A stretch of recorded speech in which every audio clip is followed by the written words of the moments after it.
సూర్యకుమార్ యాదవ్ పరిమిత ఓవర్ల క్రికెట్లో మోస్ట్ డేంజరస్ బ్యాటర్. అయితే ఐపీఎల్ 18వ సీజన్కు ముందు సూర్య పూర్ ఫామ్తో ఇబ్బంది పడ్డాడు. ఇంగ్లాండ్తో టీ20 సిరీస్ను టీమిండియా గెలిచినా కెప్టెన్గా సూర్య ఆకట్టుకున్నా బ్యాటర్గా మాత్రం పెద్దగా స్కోర్లు చేయలేదు. ఇదే అభిమానులను కలవరపెట్టింది. ఫామ్ అందుకోకపోతే ముంబై ఇండియన్స్ కూడా మైనసే అని చర్చ జరిగింది. కానీ ఛాంపియన్స్ ఆల్వేస్ ఛాంపియన్స్ అన్నట్టుగా సూర్యకుమార్ యాదవ్ రిథం అందుకున్నాడు. 18వ సీజన్లో పరుగులు పోటెత్తిస్తున్నాడు. అలవోకగా బౌండరీలు బాధేస్తున్నాడు. విభిన్నమైన షాట్లతో రెచ్చిపోతున్నాడు.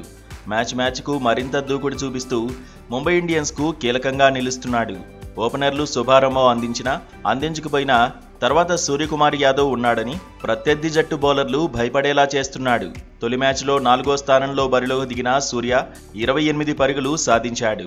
గుజరాత్ టైటాన్స్తో మ్యాచ్లోనూ 4వ స్థానంలో బ్యాటింగ్ చేశాడు. 28 బంతుల్లోనే 48 పరుగులు కొట్టాడు. ఆ తర్వాత కేకేఆర్పై 9 బంతుల్లోనే 27 పరుగులతో నాటౌట్గా ఉన్నాడు. లక్నోతో మ్యాచ్లో హాఫ్ సెంచరీ సాధించాడు. 43 బంతుల్లో 67 పరుగులు చేశాడు. రాయల్ ఛాలెంజర్స్ బెంగళూరుపై 28 పరుగులకు పరిమితం అయ్యాడు. ఢిల్లీతో మ్యాచ్లో ఇష్టమైన 3వ స్థానానికి మారిపోయాడు. 28 బంతుల్లోనే 40 పరుగులతో ఆకట్టుకున్నాడు. సన్ రైజర్స్ హైదరాబాద్పై 15 బంతుల్లో 26 పరుగులు కొట్టాడు. చెన్నై సూపర్ కింగ్స్తో రివర్స్ గేమ్లో సూర్య బ్యాటుకు తిరుగు లేకుండా పోయింది. వాంఖడేలో మెరుపులు మెరిపించాడు.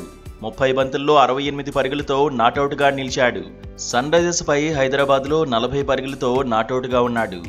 ఆ తర్వాత లక్నో సూపర్ జైంట్స్పై 58 పరుగులతో ఆకట్టుకున్నాడు. చివరిగా రాజస్థాన్ రాయల్స్ పైన చెలరేగాడు. 208కి పైగా స్ట్రైక్ రేట్తో పరుగులు సాధించాడు. 23 బంతుల్లోనే 48 పరుగులతో నాటౌట్గా ఉన్నాడు.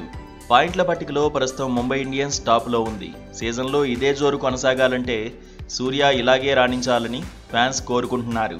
దూకుడు మీదున్నప్పుడు స్కైని కట్టడి చేయడం కష్టమైన పని అని మాజీలు సైతం చెబుతున్నారు. సీజన్లో సూర్యకుమార్ యాదవ్ ఇప్పటివరకు 11 మ్యాచ్ల్లో బరిలోకి దిగాడు. 67.85 స్ట్రైక్ రేట్తో 475 పరుగులను ఖాతాలో వేసుకున్నాడు.